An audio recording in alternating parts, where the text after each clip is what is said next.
"You're pregnant, Rachel? Then you're fired," announced the manager, Audrey Vance, and it was then that Rachel Bennett, the quietest employee in the office, known for avoiding conflict for 3 years, rose from her chair and pointed a finger straight at Audrey's face, screaming, "Hypocrite!" The conference room froze, because everyone knew Rachel Bennett never confronted anyone. The air smelled of reheated coffee mixed with expensive jasmine perfume. The hum of the central air conditioning vanished beneath the sound of 30 cell phones being unlocked at the same time, screens lighting up like fireflies in the dim room. Rachel's hands trembled as she cradled her 4-month bump, sweat trickling down the back of her neck, hot tears blurring her vision. She wore simple black slacks against the manager's designer suit, fragility against power. Michelle, from the HR team, let out a loud gasp of shock, covering her mouth with her hands. But Rachel wasn't standing there out of anger at the firing announced minutes earlier. She was there because she had just discovered that Audrey was hiding a 5-month pregnancy under strategic loose blouses, while systematically firing pregnant employees over the last 2 years to protect her own position in the company. Michelle took a step back, filming everything with her phone because she had the proof of the irregular firings, but feared losing the job that supported her autistic daughter. Mr. Harrison, the director, stepped forward, trying to appease the room because he had covered up Audrey's scheme to keep the manager's numbers impeccable. Mrs. Gladys, the 60-year-old cleaner, stood still by the door, watching in silence, because she was the first victim of this pattern in 2022 and wanted to finally witness justice being served. But this story didn't start there. It started 7 months ago, when Rachel Bennett walked into that company dreaming of a full-time contract and stability to raise her son alone. And she, desperate and silent at 28, kept the discovery of her pregnancy a secret for 3 months, observing the pattern of firings, carrying the guilt of not speaking up sooner while other women lost their jobs. To understand how Rachel, the woman who kept her head down and accepted everything in silence, reached that moment of public confrontation, you need to know 3 stories. The story of who she was before entering that company, the story of the day she discovered she was pregnant and saw the pattern of injustice repeating itself, and the story of what she sacrificed to gather enough evidence to reach that instant. It all began on a grey morning in June. 7 months earlier, when Rachel Bennett still believed that hard work and loyalty protected against corporate cruelty. Subscribe now and hit the bell icon. Thousands of women have already discovered that it is never too late to start over. Don't miss the next story that could change your life. Subscribe now. Many women have already transformed their lives with our stories. The next one could be you. Don't be left out. 7 months earlier, Rachel Bennett woke up every day at 5:30 in the morning in a 400-square-foot studio apartment in Queens, New York. She was 28 years old, 5'4", with straight brown hair always pulled back in a low bun, almond-shaped eyes marked by dark circles that concealer never completely hid.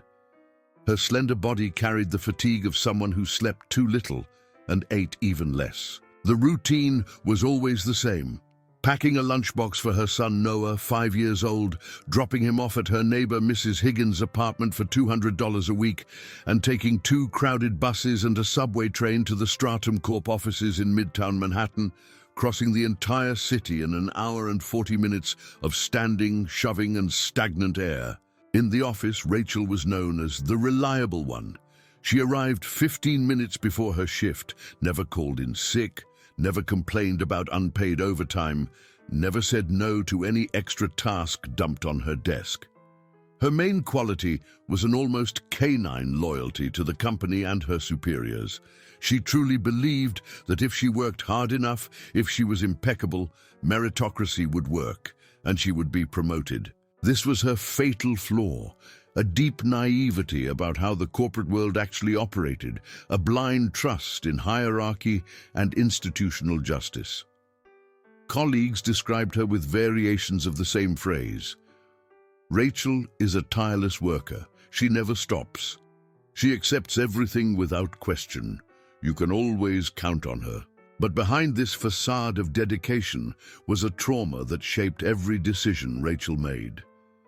At 17, she had seen her own father abandon her mother, who was pregnant with their second child, screaming in the living room that he didn't want another mouth to feed. She grew up watching her mother work as a cleaner in 3 different houses, coming home at 11 at night with cracked hands and a broken body. When Rachel got pregnant with Noah at 23, the child's father disappeared in exactly the same way. Since then, she had built emotional walls miles high. She avoided serious relationships, refused any kind of help or vulnerability in the workplace, and never shared personal problems. This armor affected all her relationships. Noah felt his mother's emotional distance.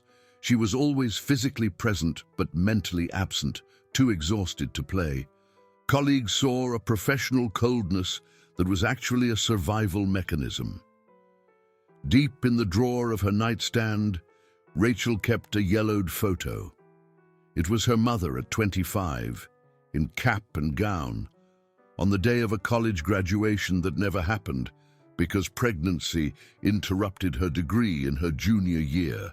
This was Rachel's secret dream: enough financial stability to give Noah a quality education so he would never depend on anyone, to break the cycle of poverty that had devoured the women in her family for 3 generations. But she considered it impossible. Without a completed degree, a single mother competing with younger and more qualified people, the most she could aim for was to keep her current job. She never shared these ambitions with her colleagues. She felt ashamed of her humble background, her address in the outer boroughs, her thrift store clothes. It was in the company cafeteria on her 3rd day of work that Rachel met Michelle Ross. The 35-year-old HR analyst was sitting alone at a corner table, drinking coffee and scrolling on her phone. Rachel opened the container brought from home, rice and beans, when Michelle looked up and smiled. "You're the new administrative assistant, right? Rachel?" The voice was warm, welcoming. Rachel nodded shyly. Michelle picked up her coffee cup and walked over to her table. "Can I sit? We try to support each other here, you know, especially the moms." Rachel blinked in surprise. "How did she know?" Michelle laughed. "The photo of the boy on your desk. Cute, by the way. How old?" 5, Rachel replied quietly. For the first time in months, she felt something resembling a human connection. In the following days, Rachel and Michelle ate lunch together whenever possible. The conversations revealed completely opposite values regarding work. "You shouldn't be working off the clock, Rachel," Michelle said while chewing her salad. "They exploit you." Rachel shook her head. "But that's how you grow in the company, by showing dedication." Michelle sighed. "Oh, honey, you still believe in meritocracy? That's cute." It wasn't malice. It was the exhaustion of someone who had seen this movie before. One afternoon, Michelle shared that she had an 8-year-old daughter with autism. "It's hard to balance work with her therapies, the appointments, the special school. But I learned to set boundaries. My daughter comes first." Rachel confessed for the first time to anyone at work that she felt guilty for leaving Noah for so many hours with Mrs. Higgins. "I leave at 6 in the morning and get back at 8 at night. When he sleeps, I cry." Michelle held her hand across the table. "You are not alone in this." On a Friday in July, Rachel made a promise without understanding the weight it would carry months later. They were in the parking garage, Michelle lighting a cigarette, leaning against her car. "If something happens to me here, you are a witness to who I am, Michelle, that I tried to do everything right." Michelle took a long drag and looked at Rachel with a strange expression, somewhere between tenderness and worry. "Why are you talking like that?" Rachel shrugged. "I just want someone to know." The promise was made with absolute naivety, without imagining that Michelle would actually be called to testify, that this silent pact between two working mothers would turn into legal evidence. Mrs. Gladys, pushing her cleaning cart toward the service elevator, heard everything while storing supplies in the trunk of her old car. The office of Stratum Corp occupied the 42nd floor of a mirrored building in Midtown Manhattan. It was one of those modern corporate spaces that business magazines loved to photograph. Open space with low glass partitions, minimalist white and grey workstations, light wood flooring that echoed every footstep. The smell was always the same, a mix of strong coffee from the expensive Italian machine and the imported perfumes the managers wore. The ambient sound was a constant clicking of mechanical keyboards, the low hum of the air conditioning set to 65 degrees, muffled conversations that never turned into laughter. The light was never natural, always harsh white fluorescence, even with the massive floor-to-ceiling windows overlooking the city. On the reception wall, a giant gold sign read, "Excellence." In the conference room, acrylic trophies celebrated Best Team 2023 and Target exceeded Q4. The time clock was digital, logging arrivals and departures to the second. The emotional atmosphere was one of permanent tension disguised as collaboration, competition veiled under speeches of teamwork. The hierarchy was rigid, and everyone knew their place. Audrey Vance, the 42-year-old manager, controlled absolutely everything: who received a promotion, who worked overtime, who participated in which projects, who received a bonus, who was fired. Mr. Harrison, the director, was a ghostly presence, appearing once a week and blindly trusting the numbers Audrey presented. The decisions were always top-down, without consultation, without debate. The explicit rules were standard corporate policy: 9 to 6 hours, monthly productivity goals, weekly reports. But the implicit rules were much more important. Never question Audrey, never admit weakness or personal problems, hide pregnancy as much as possible, appear available 24 hours a day. Breaking these invisible rules had brutal consequences: sudden firings without plausible justification, and an informal blacklist that circulated in the city's tech sector. Rachel occupied the lowest rung of this pyramid as a junior administrative assistant. She was respected only for never missing work and never asking for time off, even when Noah had a fever of 104 and she worked all day exchanging desperate messages with Mrs. Higgins. But she always felt a bit on the outside, observing the power dynamics without completely understanding the political games, the silent alliances, the invisible wars happening in the corridors. The first sign that something was wrong happened on a rainy Tuesday in August. Rachel was organizing files when she heard Audrey's voice echoing from the conference room. "Sarah, we need to talk about your performance." Sarah was a systems analyst, had worked there for 4 years, 3 months pregnant. Rachel saw her colleague walk out 20 minutes later with a cardboard box carrying her desk items, face swollen from crying. Low productivity was the official justification. Rachel ignored the red alert flashing in her mind. She believed Sarah must have actually performed poorly, that the company had valid reasons, that firings were part of the adult corporate world. Michelle tried to bring up the subject at lunch, speaking in codes. "Don't you think it's strange that—" Rachel interrupted. "The company needs results, Mich. It's fair." The justification she gave herself was simple. Competence protected you. Sarah must have failed somehow. Audrey Vance made her first full appearance in Rachel's life at a team meeting the following Thursday. She walked into the room with firm steps, impeccable black Armani suit, white silk blouse buttoned to the neck, platinum blonde hair pulled back in a perfect bun, discreet makeup hiding lines of expression. She never smiled. Her voice was controlled, modulated, cold as the air conditioning. The third quarter metrics were mediocre. Mediocrity doesn't pay anyone's salary here. She spent an hour demanding impossible results, dismantling each person's work with surgical precision. Rachel left that meeting with admiration shining in her eyes. "She's tough but fair," she told Michelle. "She demands because she's dedicated." Michelle looked at her with pity. Colleagues had divided opinions about Audrey. Some feared her openly, lowering their heads when she passed. Others envied her power, tried to imitate her. No one loved her.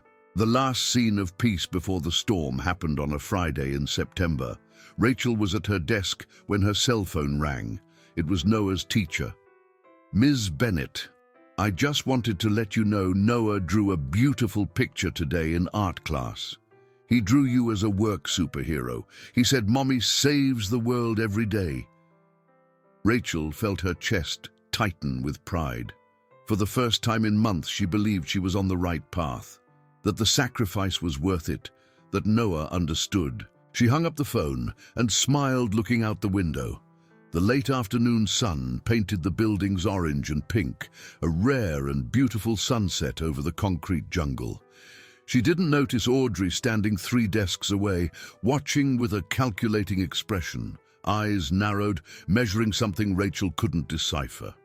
The moment was absolute calm, the breath before the storm, the last instant of naivety. It was precisely this pride in her work, 2 weeks later, that would lead Rachel to take the most dangerous decision of her life: getting pregnant without realizing the pattern that would destroy everything. Tell me in the comments which city you are watching from. Seriously, I read them all and make a point to respond to every woman who takes a moment to comment.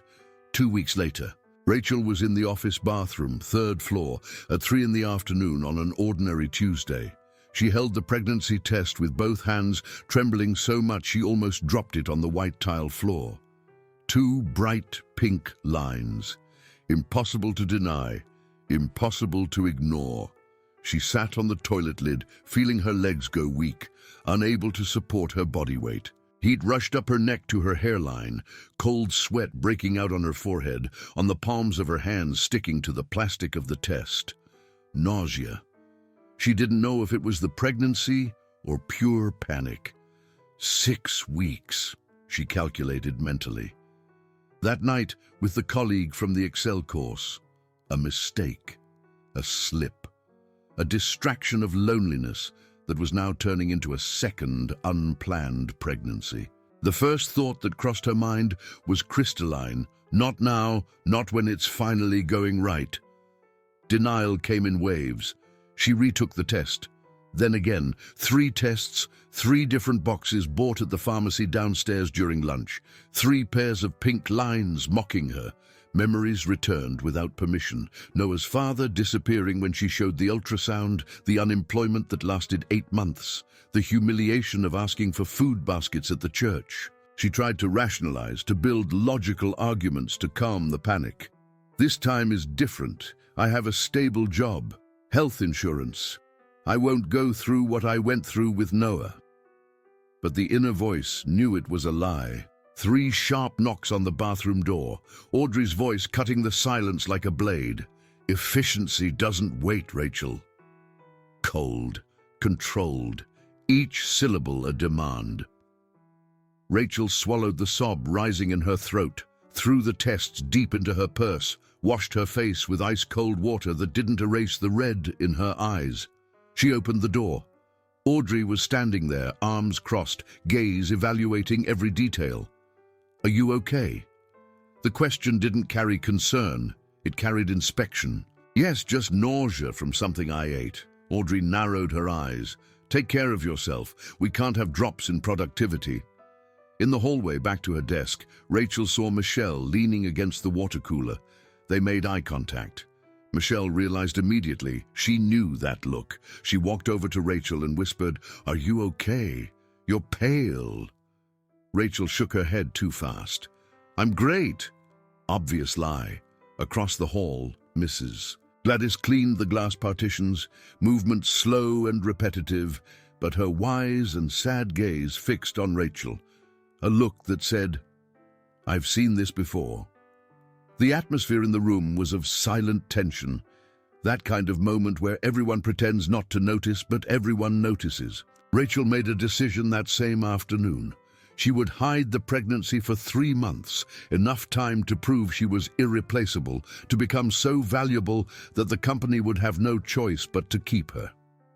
The decision was based on the same naivety that shaped her whole life, the deep belief that meritocracy worked, that effort was rewarded, that being perfect would protect her.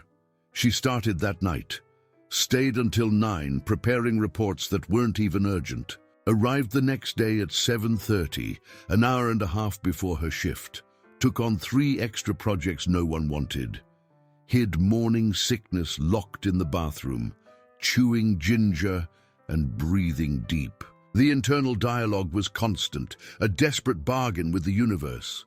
If I work double, if I'm impeccable, she'll keep me. She needs me. Noah needs this stability. I can't fail again.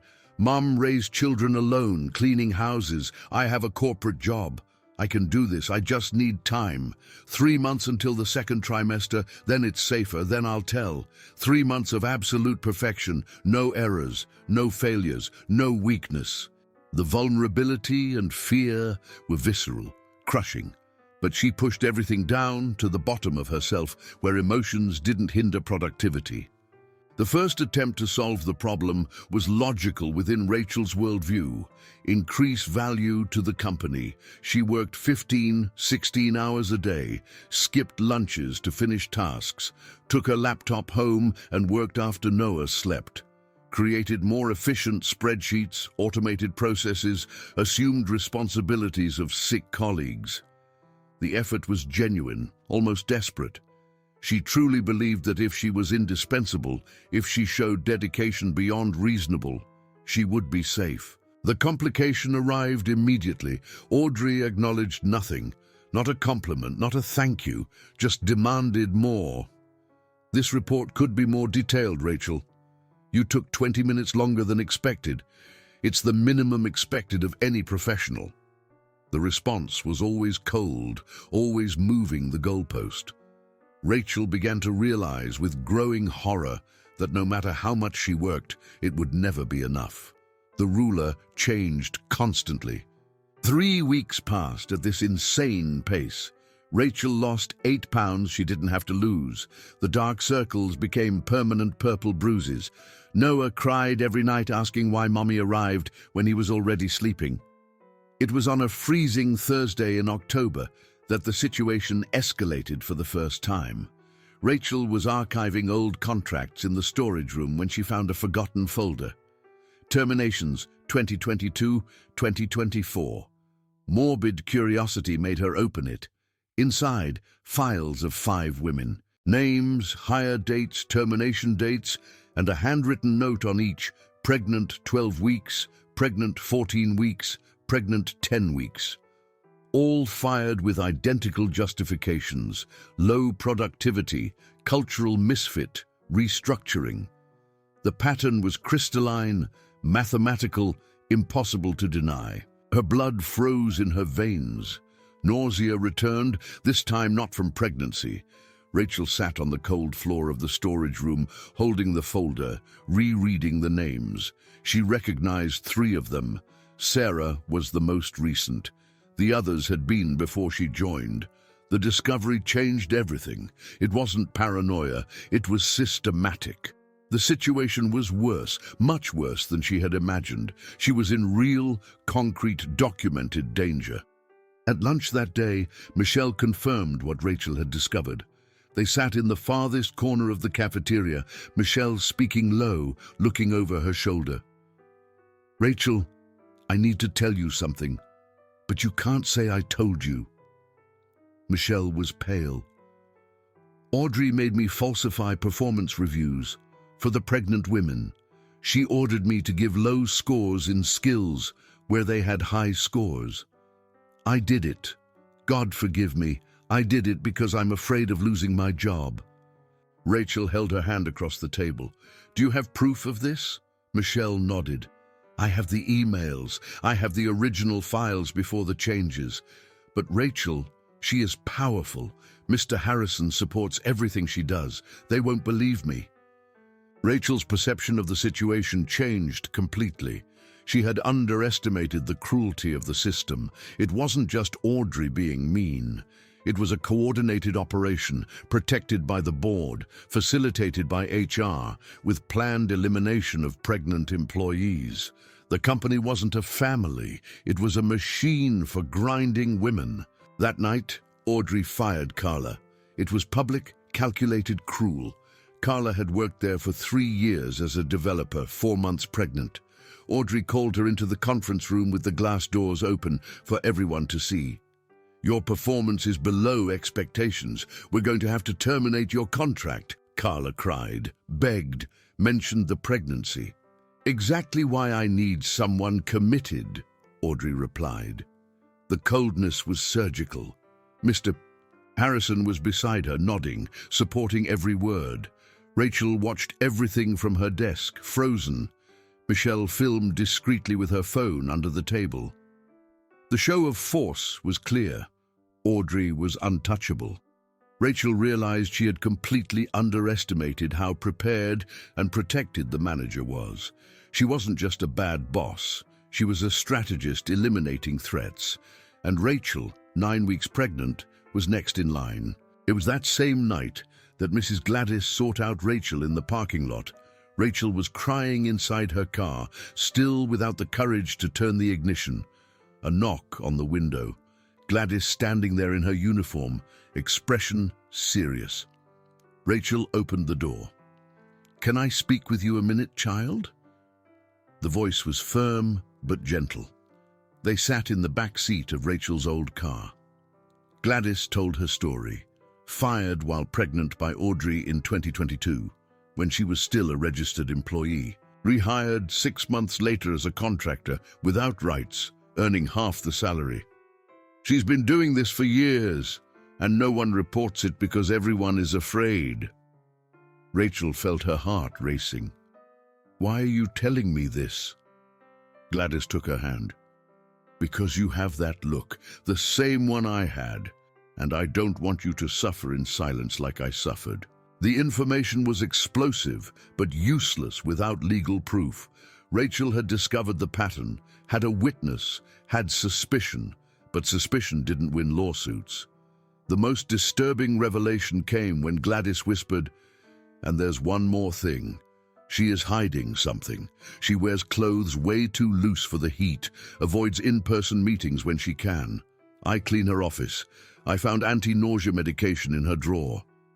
The seed of doubt was planted. Rachel was confused but determined to investigate. 2 weeks dragged by. Rachel now observed everything. And it was on a rainy Tuesday that she saw it. Audrey leaving an obstetrics clinic on Park Avenue. Rachel was returning from an external meeting when she passed by on the bus in front. She recognized the unmistakable figure, the blonde hair, the black suit, leaving the Mater clinic with a folder. The information completely changed the perspective. It wasn't just cruelty. It was self-preservation. Audrey was protecting her own pregnancy by eliminating the competition for benefits, for maternity leave, for understanding.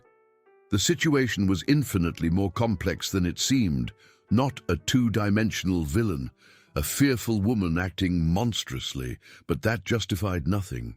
Rachel began to research, investigate discreetly, discovered that Audrey never took full-body photos, only from the chest up, that she cancelled in-person events whenever she could, that she wore oversized blazers even in the November heat. It was in an involuntary flashback, driving home on a Friday night, that Rachel remembered. At 22, 6 weeks pregnant with Noah, working in a clothing store downtown. The manager called her into the stockroom. "Are you pregnant?" Rachel confirmed, still naive. "Then today is your last day. We can't have pregnant staff during Christmas season."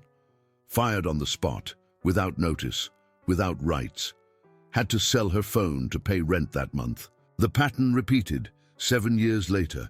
But now Rachel had information. She had anger. She had something she didn't have before, awareness of the system. The stakes increased when the nausea became impossible to hide. Rachel fainted in the middle of a shift on a Wednesday, fell from her chair, hit her knee on the floor, woke up with 3 colleagues around her and Michelle calling an ambulance. She was taken to the building's mini hospital. The nurse, after measuring blood pressure and asking questions, noted on the chart, "Possible pregnancy. Refer for follow-up." The chart went straight to HR. The secret was leaking. Rachel had, at most, a week before the information reached Audrey. Now it wasn't just about her. Other future women were at risk. Noah was at risk. The baby growing in her belly was at risk. Time was running out. Her body betrayed her, changing, swelling, showing. Soon it would be obvious. The pressure was crushing. Noah asking if he was going to have a little brother, not understanding why Mommy cried every night. The small defeat came when she tried to hide it and failed. But everything changed when Michelle appeared at Rachel's house on Saturday morning, rang the bell at 9, waking Noah, who was watching cartoons. Rachel opened the door in pajamas. Michelle entered quickly, looking sideways as if she were being chased. "We need to talk, now." They sat at the kitchen table. Michelle took out her phone and showed photos, prints of internal emails, conversations in the company system, and a photo taken discreetly in the elevator. Audrey in profile, blazer open for a second, unmistakable round belly. "Rachel, she is pregnant. 5 months. I confirmed it with the clinic employee who is my friend. Audrey Vance, Thursday at 3. Prenatal checkup." The revelation recontextualized absolutely everything. The firings weren't for productivity. They were systematic elimination of women in the same conditions she was hiding. Audrey had planned the pregnancy for after reorganizing the department, code for firing all the pregnant women.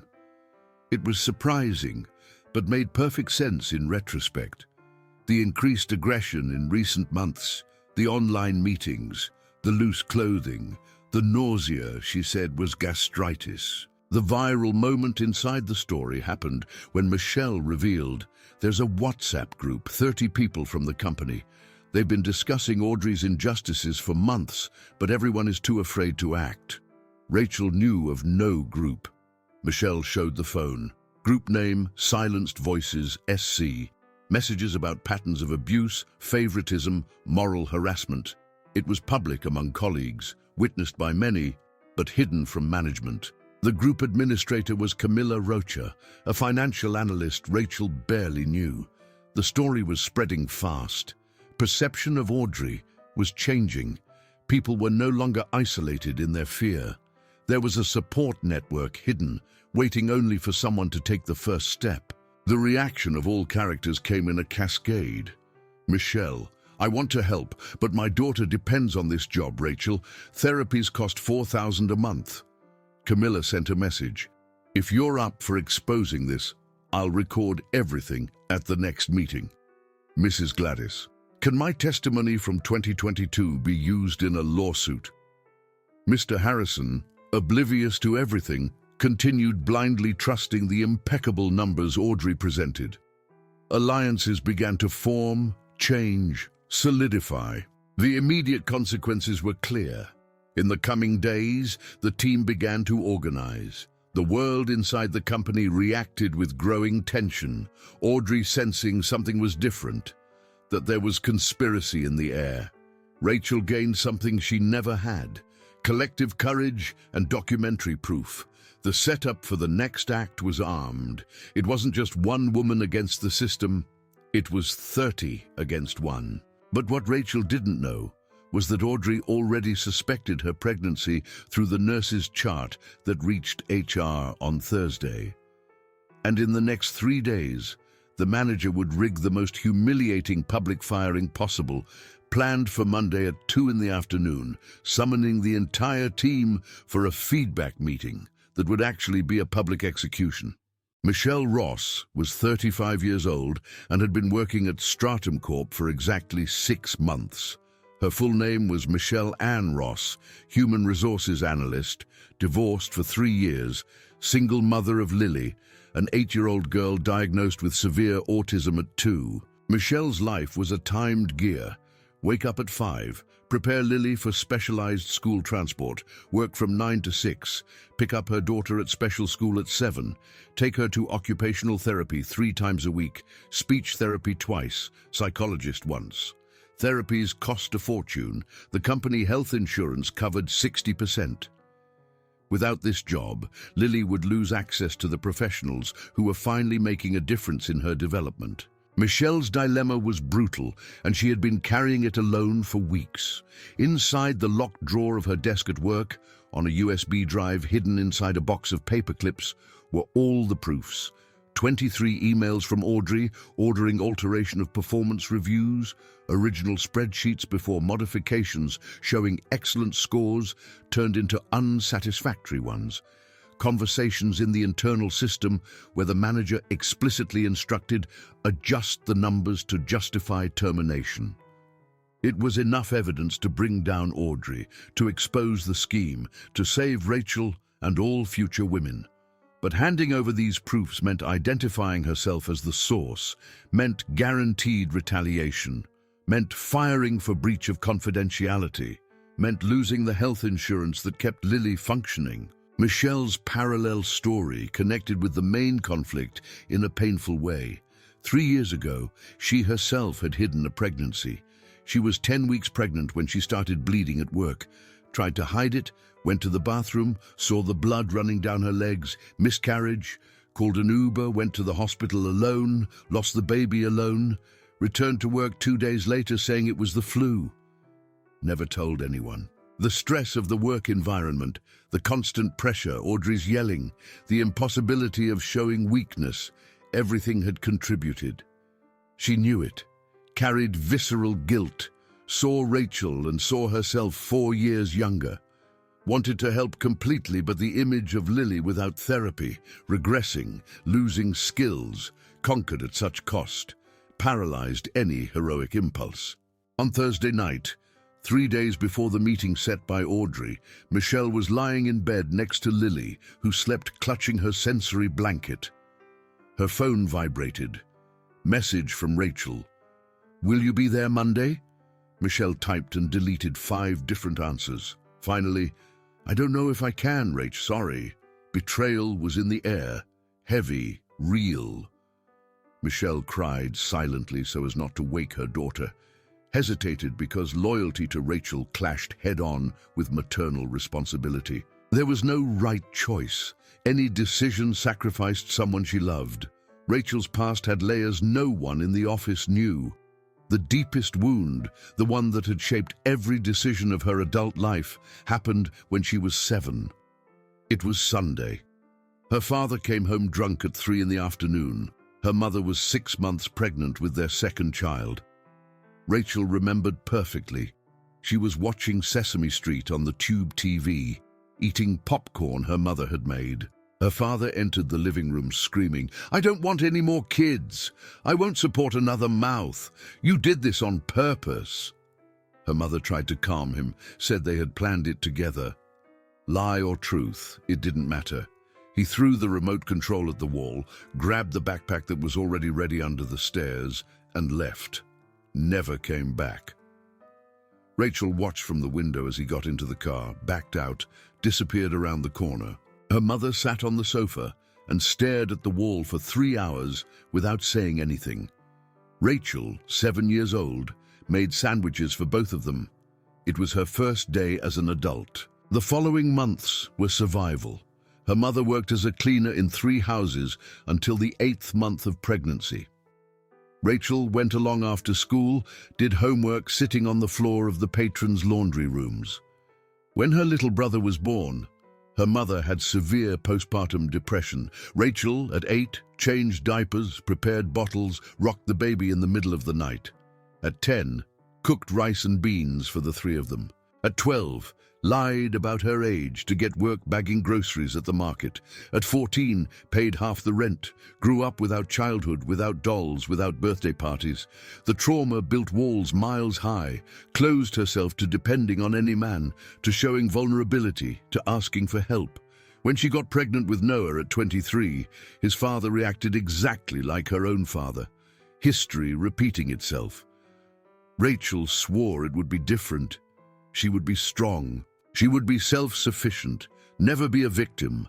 But here she was, pregnant again, alone again, threatened again. Friday night, Rachel sat on her bedroom floor after putting Noah to sleep. Called her mother. Hadn't called in 2 months, too busy, too tired, too ashamed to admit she was failing. Her mother answered on the second ring. "Daughter, are you okay?" Rachel crumbled. Cried that ugly cry, sobbing, sniffling, whole body shaking. "Mom, I'm going to lose everything again. I can't protect my kids. I tried so hard, worked so hard, and it wasn't enough. I'm going to be just like you, discarded, alone, a failure." The word came out and Rachel wanted to die. Not what she meant to say. Her mother was silent for 10 seconds that felt eternal. Then firm voice, "You won't be like me, Rachel. You will be better. Because I stayed silent, you will scream." The conversation lasted an hour. Her mother told things she had never told, that she regretted not reporting the father for abandonment, that she regretted accepting abusive wages in silence, that she spent 20 years invisible because she believed it was her place. Don't accept it, daughter. Fight, even if it hurts, even if you lose, because staying silent hurts more. It hurts forever. Rachel hung up the phone, feeling something different. It wasn't hope. It was anger. Clean, focused, useful anger. Audrey Vance was alone in the office on Saturday afternoon. Everyone had gone home. She sat in her leather chair, took off her blazer, unbuttoned her blouse. The round belly of 22 weeks was finally free. Passed her hand over the fabric, feeling the baby move. It was a girl. Already had a name. Sophia. Audrey was 42, and this was the last chance. 3 IVF attempts, 2 losses in the first trimester, a decade of frustration. Now it was working. But the price was high. Audrey viewed Rachel as an existential threat, viewed all pregnant women as threats, not out of gratuitous malice, but out of visceral and calculated fear. Had worked 22 years in that sector, started as an intern in 2003, climbed every rung with blood, ignored harassment, swallowed sexist jokes, worked double to prove half. In 2010, pregnant for the first time at 26, lost promotion to management. The director at the time said textually, "We can't promote someone who's going to be away for 6 months." Audrey had a stress miscarriage the following week. Since then, decided, never again show weakness, never again give ammunition, became the toughest, coldest, most ruthless, was promoted at 32, kept the position eliminating any threat. Her genuine motivation was survival in a system that discarded 42-year-old women without blinking, truly believed she was at war and needed to win. Thought of Rachel. She is naive. Thinks the world is fair. She'll learn. Didn't feel pleasure in destroying. Felt necessity. It was her or them. Chose herself. Always. The flashback came without warning. Audrey in 2016, 38 years old, 8 weeks pregnant after IVF. Working 16 hours a day to hide it. Bleeding in the office. Ran to the bathroom. Lost the baby there. Sitting on the toilet, alone, silent, returned to her desk 20 minutes later, finished the client presentation no one ever knew, promised that if she got pregnant again, she'd do it differently, eliminate competition first, protect Sophia from everything. Audrey's humanization excused nothing, showed only that pain does not justify causing pain, that victim can turn into executioner, that unprocessed trauma becomes a weapon. She was human, vulnerable, with visceral fear of being discarded. But she was making terrible choices, perpetuating exactly the system that hurt her. The moral complication was real. Audrey was right to fear. The corporate system was brutal to mothers. Companies fired pregnant women illegally because the law was weak, enforcement non-existent, lawsuits long. Rachel had also made a mistake. had been complicit by omission when Sarah was fired, said nothing, didn't question, believed the official justification. Silent connivance was participation. The situation had infinite shades of gray. Victim turned executioner. Witness turned accomplice. Broken system creating broken people. Monday arrived. The news of Rachel's feedback meeting at 2 in the afternoon spread through the company like fire. By 9 in the morning, 32 people knew. The WhatsApp group exploded. Opinions divided into 3 clear camps. The conservative group, led by some male managers. Rachel is creating unnecessary problems. We'll hurt everyone. HR will tighten up now. The progressive group, mainly younger women. Finally, someone faces Audrey. About time. Let's support. The silent majority, biggest of all. Better stay neutral. I'm not getting involved. Don't want to lose my job over this. The story leaked outside the company. An ex-employee fired in 2023, Sarah, saw a post on LinkedIn, shared on her profile with a long text about firing for pregnancy. The post went viral locally, 1,000 likes in 6 hours, 200 comments, 50 shares. Hashtags started, "The pregnant is not a sickness, justice for Rachel, discriminatory firing." But with virality came distortions. Anonymous profiles, problematic employee wants to sue honest company. She had terrible performance and is using pregnancy as an excuse. False versions circulated faster than truth. HR blog journalist asked for interview. Labor lawyer offered pro bono representation. Feminist groups scheduled protest in front of the building for Monday. Rachel felt the weight of judgment. Sunday, at the grocery store, a colleague from another team turned her face away when she saw her. In the elevator Monday morning, 3 people got out when she got in. Whispers that stopped when she passed. Stares that pierced. An anonymous message on her phone. "You're going to screw everyone. They'll cut benefits because of you." The exclusion was active. Took her off the main project Friday. "So you don't stress," they said. Code for isolation. Psychologically, she was collapsing. Total insomnia for 5 days. Ate 1 meal a day. Cried in the shower every morning. Constant doubt if she was doing the right thing. Sunday night, unexpected call. "Mr. Harrison." Rachel answered with trembling hand. "Rachel, I'd like to speak personally before the meeting tomorrow. Can you come to my office Monday at 10? Voice gentle, almost paternal. "Of course, sir." Hung up and knew it was a trap. Audrey squeezing before the public confrontation. Sunday turned into Monday without Rachel sleeping a minute. 10 in the morning. Director's office, 45th floor. Mr. Harrison seated behind the massive mahogany desk. Audrey beside him, pregnant, hidden under structured blazer. Rachel alone in the low chair facing the two. "Rachel, Audrey alerted me to some concerns." His voice was of disappointment. "Your performance has dropped significantly. We are considering an agreement for amicable separation, generous severance, 3 months' salary, but you need to sign today. The unforeseen obstacle, early firing with bribe. Complicated entire plan, silent agreement eliminated public confrontation, immediate payment versus long and uncertain fight." The moral dilemma was genuine. Rachel had to choose between 2 fundamental values. Option 1, accept deal, take money, guarantee 3 months of rent and food for Noah and preparation for baby, but injustice continued and other women would suffer.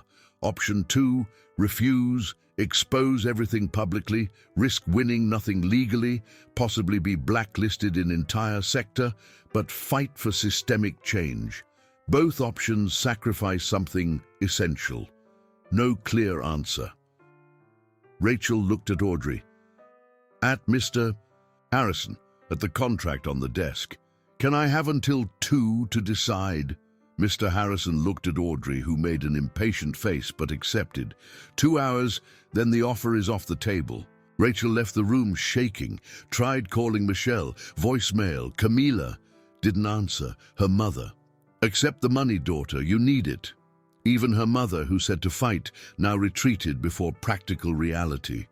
Rachel sat in the lobby cafe, tried to rationalize. 3 months' salary was a lot, would solve immediate problems, but the image of Carla crying, of Sarah carrying box, of all future Rachels suffering the same, wouldn't leave her head. Tried last solution, negotiate directly with Audrey, sent message asking for private talk. Audrey accepted. Met in the parking garage at 11:30. Rachel tried appealing to sisterhood. Audrey, you're a mother. You know how hard it is. Why do this to other mothers? It was complete humiliation. Audrey laughed, really laughed. You are so naive, Rachel. You think the world runs on kindness? I fought 20 years to get here. You think I'm going to throw it all away because of you? You would never understand what fighting really is. Take the deal and leave. Turned her back and left. Emotional strategy didn't work. Audrey was beyond dialogue, beyond empathy, beyond reach. As direct result of failed attempt, situation worsened. Audrey, feeling Rachel was hesitating, decided to force her hand. Moved up the public meeting, sent email at 12:15. All hands meeting at 2 p.m. mandatory. Main conference room. Subject, restructuring. WhatsApp group went crazy. Camilla, it's a trap. She's going to humiliate you in front of everyone so no one wants to support you. Rachel realized. Lost time trying to negotiate. Now had 1 hour and 45 minutes. Without lawyer, without formalized proof, without protection. But at 1 o'clock, Mrs. Gladys appeared in the diner where Rachel sat paralyzed. Sat in front of her without asking permission. Took old phone out of uniform pocket. I recorded her. Rachel blinked without understanding. In 2022, when she fired me, I recorded the whole conversation. She admits she fired me because I was pregnant. Says textually, I can't have pregnant staff, complicates everything, you understand. I kept it. Never knew what to do with it. Gladys pressed play. Audrey's voice came out clear, cold, confessing the crime. It was concrete proof, but had problem. Recording without consent, might not hold up in court, could even incriminate Gladys. Camilla arrived running 5 minutes later, panting. Rachel, I talked to my husband. He's a labor lawyer. Said if we can make her confess again, but this time with witnesses filming officially, it's legally secure. The solution was creative, but risky. Make Audrey confess in public meeting, with 30 people filming officially. Transform planned humiliation into legal trap. Camilla brought resource. Her husband prepared 5 specific questions Rachel must ask to force confession. But Rachel, you need to be strong. She will attack you. It will be horrible. Can you handle it? Rachel looked at phone. Wallpaper photo. Noah holding ultrasound of little brother. I can handle it. The group decided final plan. Let Audrey do firing meeting as planned, but everyone on team would be filming ostensibly, cameras pointed, official recording. Rachel would ask prepared questions. At right moment, reveal Audrey's pregnancy. Camilla guaranteed, with 30 witnesses and videos, would be impossible to cover up. Michelle finally answered message. I'm going. I'll hand over the proofs. Lily will understand one day. Small victory was unity. Collective winning over individual fear. Rachel found courage in support, wasn't alone anymore. At 1:45, Rachel entered bathroom, washed face, looked in mirror, saw 7-year-old girl watching father leave, 23-year-old girl fired pregnant, 28-year-old woman about to confront system, breathed deep, left, went up to conference room. Is this story touching you? Thousands of women in your city are watching right now. Leave your city name in the comments and discover who your neighbors in the fight are. Sunday at 6 p.m, email on Rachel's phone. Subject, preventive suspension. Message was short, formal, brutal. Due to internal investigation on inappropriate conduct, you are suspended preventively without pay, starting Monday until conclusion of process. Appear only for meeting at 2 p.m. signed by Audrey and Mr. Harrison. Rachel read 3 times, suspended without salary. Bank account showed $487. Rent due Friday, $1,200. Had 5 days. Started at that moment. People retreating. In WhatsApp group, 12 people left during Sunday night. Apology messages in private. Sorry, Rachel, can't get involved. Have kids to feed. Hope you understand. Monday morning, only Marina, Camilla, and Mrs. Gladys confirmed presence at meeting. Of 30 people in original group, 3 remained. Neutral colleagues stopped answering messages completely. In elevator, turned faces away. Rachel reacted with panic about money. Called landlady asking for time. Can't do it, Rachel. Pay or leave. Asked neighbor for loan. I'm tight too. Tried credit card. Limit maxed out. Rachel sat on bathroom floor at 11 Sunday night. Phone fallen to side. Bank account open on screen. $487. Rent in 5 days. $1,200. Noah sleeping in bedroom. 4-month belly. Hands shaking. Couldn't control. Cold sweat running down temples. Down neck. Wetting shirt. Nausea. Wasn't from baby. Was liquid fear rising up throat. Short breath, jagged, pulled air but didn't fill lungs. Chest tight, as if someone sitting on top. Vision blurry at edges. Everything dark except center. Noah in bedroom. His voice earlier. Mummy, are we having dinner tomorrow? She didn't answer, throat closed, unable to form words. Fragmented thoughts. Disconnected. Won't work. I can't. Going to lose everything. Noah will go hungry. The baby, God, the baby. I failed. Again, like mom, like grandma. Cycle. Doesn't break. Never breaks. Insomnia, 5 days straight. Without sleeping properly, 2 hours a night. Waking in panic. No appetite. 3 days eating only crackers. Body giving up. Before mind gives up. Dizziness when standing, heart racing, all the time, even still, hands sweating, always cold, always shaking. Tried to hold back cry. Noah couldn't hear, failed. Sobs coming out. Loud, bit hand, taste of blood, salt of tears. Whole body shaking, uncontrollable. Collapse. Monday 9 a.m. Michelle called. Rachel answered, hopeful. Rachel, I won't be able to go this afternoon. World stopped. What? Audrey called me to HR Friday, said if I support you publicly, they'll investigate my conduct, review all processes I passed. Rachel, I'm scared. Lily needs therapies. If I lose insurance. Voice breaking, crying. I'm so sorry, but I can't risk my daughter. Rachel stayed mute. Michelle continued. You understand, right? Please, say you understand. Rachel hung up without answering. Perception was crystalline now, was completely alone. Of 30 people, 2 remained. Camilla and Mrs. Gladys, 2 against whole system, tried last connection, called Sarah, fired in August. Sarah, need you to go there today, testify.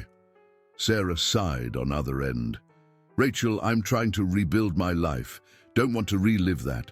Sorry, can't. One more door closing. Rachel sat on bed, looked at phone, contact list. Realized didn't have real friends.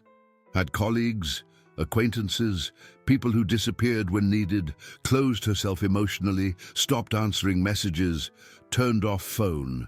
Recognition of error came hard. Rachel realized she trusted too much, believed in collective solidarity without understanding people prioritized self-preservation. Should have gone straight to lawyer, to union, to Department of Labor. Lost weeks planning elaborate confrontation when could have used time building real legal protection. Error of judgment was about human nature. Naivety about collective heroism. Contributed to current situation by not protecting herself first. What if Audrey is right? What if I'm the naive one? Maybe world works like this. Cruel, Darwinian. Stronger survives, colder and I'm not, never was. Mum survived being quiet, lowering head, accepting crumbs. Audrey won being ruthless, eliminating threats. And me. I thought doing right mattered. That justice existed. That good won. Fairy tale. They told to put kids to sleep. Reality is this. Loneliness, unemployment, 2 kids, no money. Because I wanted to be heroine, wanted to change system. Arrogance, pure stupidity, now going to lose apartment. Noah going back to horrible public school, with bullying, with violence. Baby going to be born in Medicaid line, 6 hours waiting, no dignity, going to be exactly who swore never to be. My mum, my grandma, failure, discarded, invisible, maybe should have accepted deal. 3 months salary. Solved everything, immediate, guaranteed, but wanted justice, wanted to prove something. To who? To me, to Noah. He just wants present mum, doesn't need heroin mum, needs dinner on table, clean uniform, hug when cries, and I'm giving none of that.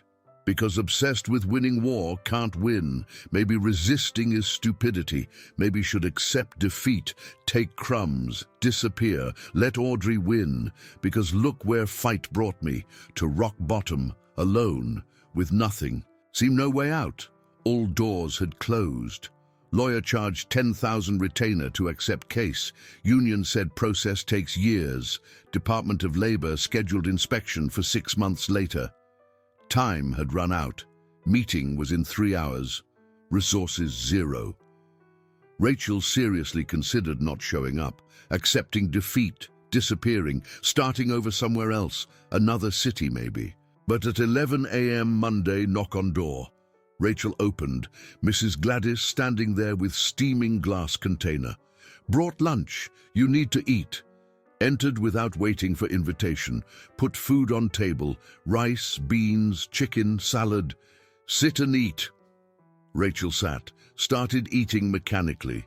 Gladys sat across. I stayed quiet in 2022, accepted being fired, accepted coming back as contractor, accepted lower pay, accepted humiliation. And know what it cost me? Depression, meds, 2 years unable to look in mirror. Because coward, because weak. But you, Rachel, you have 8 women willing to stand by your side. I had 0. No one. Went alone. You aren't. Rachel looked at Gladys. Only you and Camilla. Gladys shook head. You didn't see group. 6 women confirmed presence in last hour. Ex-employees, women Audrey fired, saw on LinkedIn, will appear, will testify. You aren't alone. Information changed something. Small, but real. Gladys took purse, took out old photo. Rachel on first day of company, smiling, holding new beginning sign. Rachel remembered that day. Hope, naivety, but also determination. Didn't enter just for salary. Entered because wanted Noah to see mom fighting, working, building. You entered to be example, not to be victim, said Gladys. Rachel touched photo.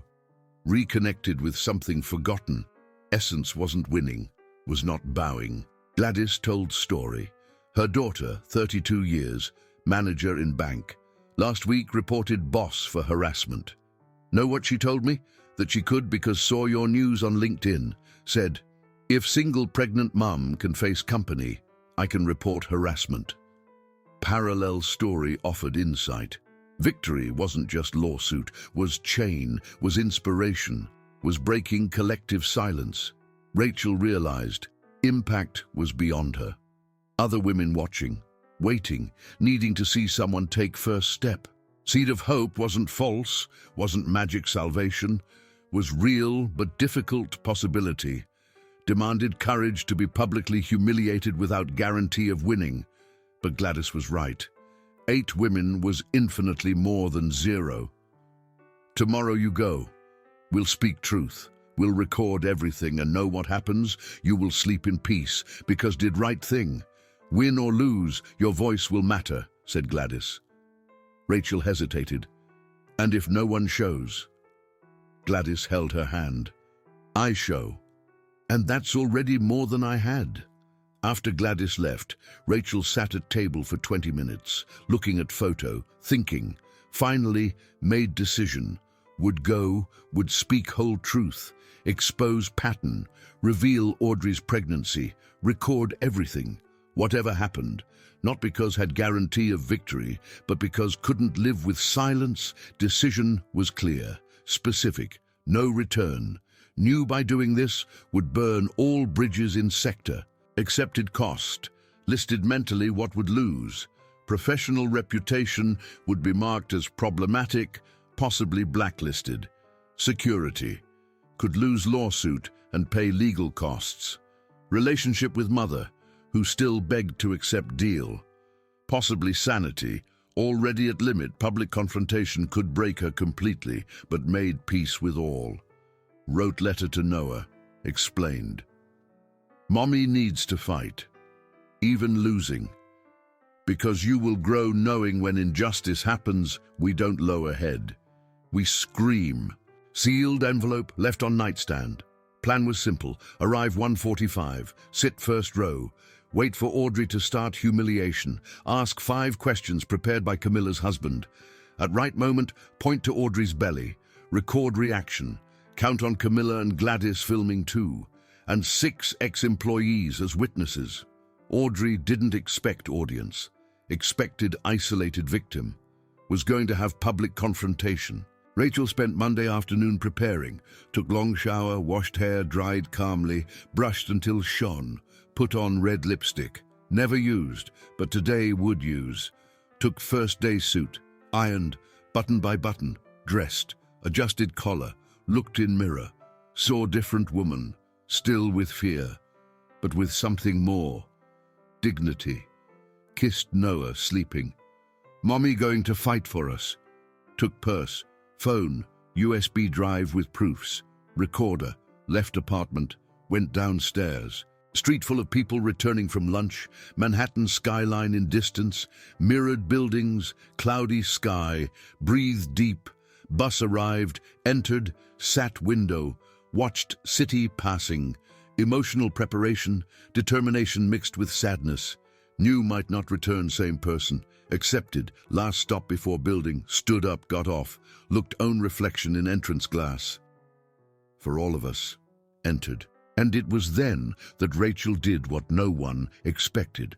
Entered that room. Final confrontation was about to start. And if lost, would lose everything. But if won, would prove single mum can change entire system. Rachel entered conference room at 1:55. Door opening slowly, dry creak on metal hinges. 32 faces turned. She counted, one by one. Some looked away immediately. Others maintained eye contact, silent support. Camilla was third row. Phone already positioned on improvised tripod with stacked books. Mrs. Gladys leaning against back wall, arms crossed, eternal witness. And 6 women Rachel didn't know personally, recognized from LinkedIn profiles. Sarah was there, changed idea. Carla too, 4 others, all fired pregnant, all there to testify. Rachel walked, firm steps on industrial gray carpet, heels beating constant rhythm, didn't stumble, didn't hesitate, hands held purse but didn't shake anymore, had decided, was at peace with decision, sat first chair, directly in front of table where Audrey would sit, took laptop out of bag, opened, file already prepared, spreadsheet with data, 5 names, gestational periods, exact dates of firing, mathematical pattern, saved on 2 USB drives, one for Camilla, one for Gladys, security. Clock on wall marked 1:58. Door opened again. Audrey entered. Black Chanel suit, light beige blouse underneath. Strategic wide cut. Belly of 22 weeks disguised but visible to who looked. Rachel looked, saw, recorded mentally every detail. Audrey didn't look at Rachel, avoided completely.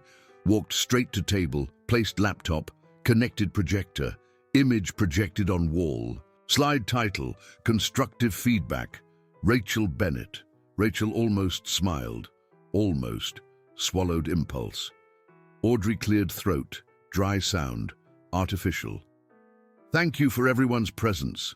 Voice controlled, modulated, cold as always. Today we will discuss professional profile adequacy. Started presentation. Slide 2. Productivity graph. Numbers clearly manipulated. Red bars descending. Rachel, your metrics fell 23% in last quarter. Obvious lie to who knew real numbers. Rachel let speak. Waited right moment. Audrey continued. Slide 3. List of errors. Report delivered 20 minutes late.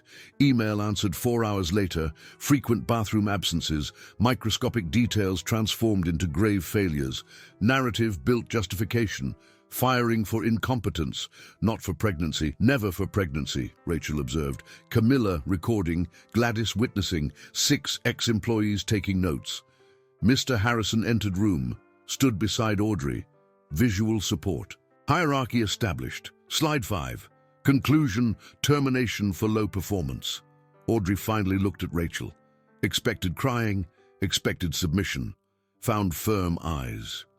Rachel, do you have something to say? Trap. Any defense would be catalogued as insubordination. Rachel stood up, slowly, breathed deep. Can I ask some questions? Audrey frowned. This isn't a debate, Rachel continued. With all respect, there are 32 witnesses here. Think I deserve right of reply. Tense silence. Mr. Harrison looked at Audrey, nodded. Can ask. Rachel opened laptop. Read first question prepared by lawyer. How many pregnant employees were fired in last 2 years? Audrey stiffened. Don't see relevance. Rachel insisted. How many? Audrey sighed, impatient. Restructuring issues aren't discussed publicly. Rachel pressed. 5. Were 5. Sarah, Carla, Amanda, Renee, Beatrice. All fired between 10th and 14th week of gestation. Coincidence? Murmur in room. Audrey tried to retake control. They were fired for unsatisfactory performance. Rachel took second question. All with excellent reviews 6 months before getting pregnant. How does performance fall so drastically just after pregnancy? Audrey was losing patience. You are making serious accusations without proof. Rachel turned on projector for second laptop. Projected spreadsheet. Names, dates, reviews before and after. Screaming difference. These are official reviews. Score 8 turning into 4 in 3 months, all pregnant. Room froze. Mr. Harrison looked at screen, then at Audrey. Audrey, can you explain this? Audrey tried to deflect. Rachel is emotionally out of control. This proves exactly why... Rachel interrupted. Why what? Why pregnant women aren't useful? Is that what you're going to say in front of everyone? Audrey breathed deep, trying to keep composure. Company needs total commitment. Employees with complicated personal situations, compromise results. Rachel took step forward. Personal situations like pregnancy? Audrey fell in trap. Exactly. Pregnancy kills focus. Everyone knows. Confession was recorded. 30 phones capturing. Rachel continued. So company discriminates pregnant women officially. Audrey realized error. Tried to correct. Not what I said. Rachel pressed. Was exactly what said. And there's more. Third question. Why do you wear clothes so loose? Audrey blinked, confused. What do you mean? Rachel pointed. Blazer 3 sizes bigger than your size. Loose blouse. Never wear anything fitted. Why?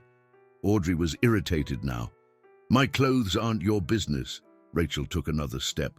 And monthly visits to Park Avenue Clinic? Audrey paled. You followed me? Rachel shook head. Saw by chance, last Tuesday. You leaving there, with prenatal folder in hand. Bomb exploded. Whole room in shock. Whispers growing. Camilla zoomed on Audrey's face. Gladys took step forward. Rachel continued relentless. You are pregnant. 5 months. Wasn't question. Was statement. Audrey tried to deny. This is absurd. You are delusional. Rachel looked straight in her eyes. You are pregnant and are firing me for same condition you hide. Why? Audrey broke. Voice came out cracked. This isn't relevant to meeting. Rachel raised voice, is completely relevant. You fire women for what you are. This has name, hypocrisy, discrimination, crime. Absolute silence. Even air conditioning seemed to have stopped. Mr. Harrison was pale, looking at Audrey. Audrey, are you pregnant? Audrey didn't answer, looked at floor. Rachel seized moment. She fires pregnant women systematically to protect own pregnancy, to eliminate competition for leave, for benefits, for understanding. Turn to room. And all of you know this happens, but stay silent, for fear, for connivance, for cowardice. Hard words, necessary. Various people lowered heads. Ashamed. Audrey finally spoke, low voice, defeated. You don't understand pressure. First crack. Rachel didn't give truce. What pressure? Audrey exploded. Pressure of being 42-year-old woman in position of power. Think it's easy? I fought 20 years to get here, 20 years swallowing sexism, harassment, disrespect, and now that finally have power, want me to give up, show weakness? Tears in eyes. Humanity emerging. I had to be tough, had to eliminate threats, because system doesn't forgive failure, doesn't forgive pregnancy. I learned this hard way. Moment of silence. Rachel felt something. Wasn't pity, was recognition. So you do to others what they did to you. Audrey wiped tears. I survive. Rachel shook head. No, you perpetuate. Huge difference. Looked at all women in room. System is cruel. But when victim turns executioner, system wins. You could have changed, could have protected, chose to destroy. Mr. Harrison finally acted. Audrey, is this true? Did you manipulate reviews? Audrey didn't answer. Silence was confession. Audrey, you are fired, effective immediately. Security will escort you. Shock in room, no one expected. Audrey looked at him incredulous. Arthur, I built this department. He shook head. And destroyed company reputation. Leave. Security entered. 2 men accompanied Audrey out. She left looking back. Last image, powerful woman now defeated. Human, broken, but just consequence. Rachel didn't feel joy, felt tiredness. Justice wasn't sweet, was necessary. Mr. Harrison turned to Rachel. You are reinstated, with formal apology from company, and we will review all firing cases of last 3 years. Rachel nodded. Victory, but empty still. Needed more. And other fired women? He sighed. We'll make deal. Compensation, reinstatement if want. Sarah stood up. I want my job back. Carla too. Me too.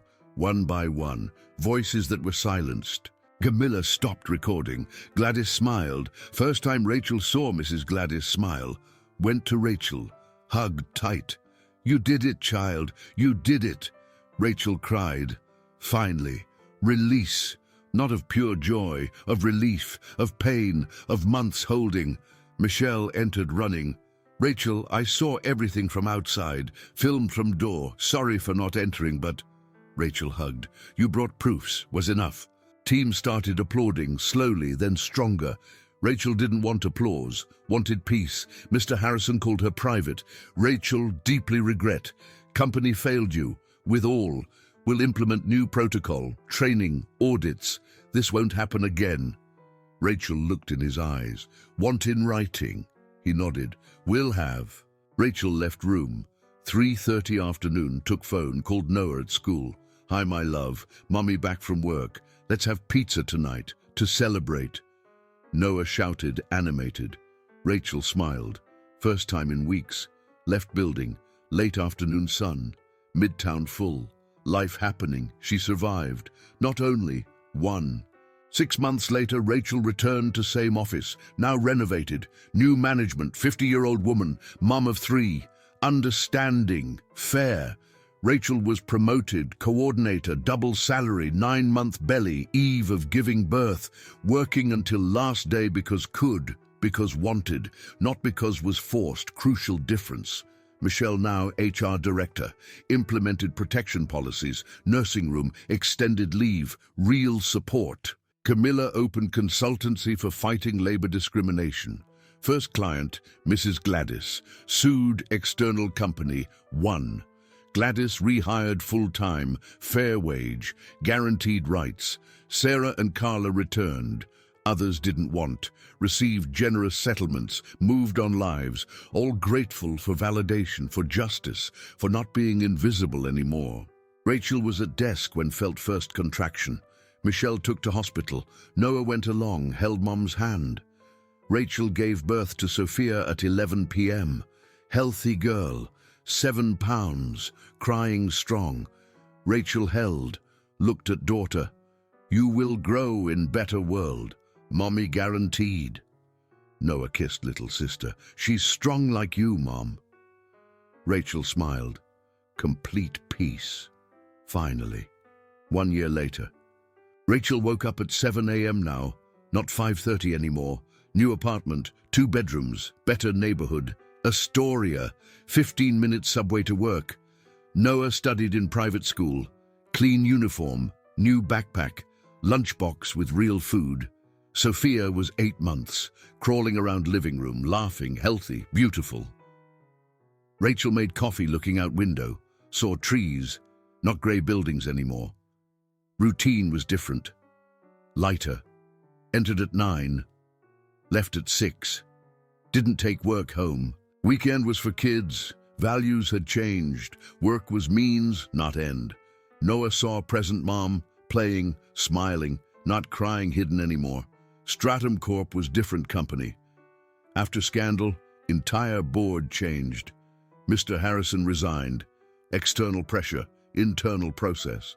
Martha Fields took over, 53 years, mother of 3 sons, grandmother of 1 grandson, executive with history of humanized companies, implemented radical changes, nursing room on 4th floor, 6 months extended maternity leave, 3 months paternity leave, flexible remote work for mums, partner daycare with corporate discount, rigid protocol against discrimination. Rachel was promoted. Operations coordinator, salary tripled, not favor, for recognized competence. Led team of 12 people, 8 women, 3 moms. Respectful environment, collaborative, productive. Michelle Ross was Human Resources Director now. First decision, audit all firing processes of last 5 years. Found 17 suspicious cases, all received call, offers of reinstatement or fair compensation. 14 accepted deals, 3 returned. Lily, Michelle's daughter, was progressing. Therapies continued, guaranteed health insurance. But now Michelle worked without fear, without guilt, without needing to choose between conscience and daughter. Slept in peace. Camilla Rocha left company, opened consultancy. Voices without fear, combating labor discrimination. First small office, shared room. 3 clients first month, 20 in third, 50 in 6th. Became reference, newspaper interviews, podcast on women's labor rights. First client was Mrs. Gladys, sued cleaning company for discrimination, unequal pay, degrading conditions, won. $80,000 compensation. Gladys used money to open small catering business, left cleaning. Dignity recovered. Mrs. Gladys was 61 years old now, retired finally, small catering business in Queens, fixed income, tranquility. Her daughter, inspired by Mum, reported boss for harassment. 1 lawsuit, promoted in new company, cycle broken. Gladys visited Rachel monthly, brought cake, played with Sophia. Grandma-granddaughter relationship neither had for real. Intergenerational healing. Sarah and Carla returned to company. Better positions, fair salaries. Carla had baby, beautiful boy, 3 months leave. Returned breastfeeding. Own room for that. Sarah pregnant again. Second daughter. Without fear this time. Without hiding. Proud belly. Baby shower in office. Collective celebration. Other 3 ex-employees followed own paths. Amanda opened online store. Children's clothes. Success. Renee became teacher. Personal fulfillment. Beatrice moved city, total fresh start, all grateful for validation, for justice, for not being invisible anymore. Audrey Vance never worked in HR again. Lost labor lawsuit, condemned to pay compensations, reputation destroyed. Had Sophia, daughter, complicated birth, 3 months recovery, alone, without support network. Understood too late what had done. Tried to apologize to Rachel. Long email, tearful, justifications. Rachel read, didn't answer. Forgiveness wasn't obligation. Some wounds don't heal with words. Audrey worked now as freelance consultant. Unstable earnings, raising daughter alone. Irony didn't pass unnoticed. Was living exactly what caused others. Rachel was in same conference room 1 year later, 2 p.m., but context completely different. Wasn't judged, was speaker. Martha asked to share story. Diversity training, 30 new employees, Rachel in front, microphone in hand, started. 1 year ago I was humiliated in this room. Told everything. Without sweetening, without embellishing, raw truth. At end, applause, but more important, misty eyes, recognition, connection. After talk, young woman of 23 approached, pregnant 2 months, fear in eyes. Don't know if tell boss, scared. Rachel held hand, tell, because now you are protected. And if something happens, you scream, and we all scream together. Girl cried. Relieved, empowered. Rachel saw herself. Difference. This girl wouldn't fight alone. Rachel walked home. Late afternoon, Central Park. Decided to take longer route. Appreciate. Sophia in stroller. Noah beside holding hand. Sat on bench. Noah asked, Mom, you still get sad about what happened? Rachel thought. Sometimes. But also get grateful. Noah didn't understand. Grateful why? Was bad. Rachel explained, because learned we are stronger than imagine. That silence hurts more than fight. That our voice matters. Noah processed. You are superhero. Rachel laughed. No, my love, am human, who decided not to be invisible. Simple dialogue, child words, but carried weight, summarized whole journey. Sophia babbled something. Rachel picked up, golden sun between trees, perfect poetic image, new beginning, life, hope, not forced, flowed natural. Rachel felt tear, not of pain, of gratitude, inner peace, serene strength. Rachel's story teaches about courage that doesn't come from absence of fear, but acting despite it. About starting over that is possible at any age, any circumstance, as long as you choose not to bow. About forgiveness that starts in self, recognizing doing best possible is enough. About female strength that multiplies when shared, not when hidden. About resilience that isn't suffering quiet, but screaming when necessary. About truth that frees even when hurts. About justice that is worth fight, even when slow. Just like Rachel, how many of us have swallowed injustice for fear? How many times chose silence to keep job, relationship, appearance of peace? How many became invisible to survive? Her story reminds us age isn't limitation, is accumulated wisdom, that being mum isn't weakness, is superpower, that our voice, even trembling, needs to be heard. Impact of Rachel's victory reverberated beyond her, inspired 32 women to report discrimination in other companies. Camilla receives 2 new cases per week. City legislation on pregnant protection being revised. Group Voices Without Fear has 1,200 members. Movement grew. Systemic change started. Everything because one woman decided not to accept. Rachel's legacy isn't individual victory, is chain of liberation. Never too late to start over. You're stronger than think. Your voice matters more than imagine. Change is possible when decide silence isn't option anymore. Age is accumulated power, not expiration date. Every gray hair is battle won. Every wrinkle is story lived. You aren't old, you are prepared. You are. And you? Have swallowed injustice at work for fear of losing job? Have hidden pregnancy or illness to not be discarded? Have felt your voice didn't matter? That complaining was useless? That system was too big to be changed? Share your experience in comments. Your story of courage, however small seems, can be exactly what another woman needs to hear today. We strengthen together when share our truths. Your testimony matters. Your fight matters. You matter. Subscribe to channel and leave like. Next week, story of Martha, 52 years, who discovered 30-year betrayal and rebuilt life from zero. Remember, courage isn't absence of fear, is acting despite it. See you soon.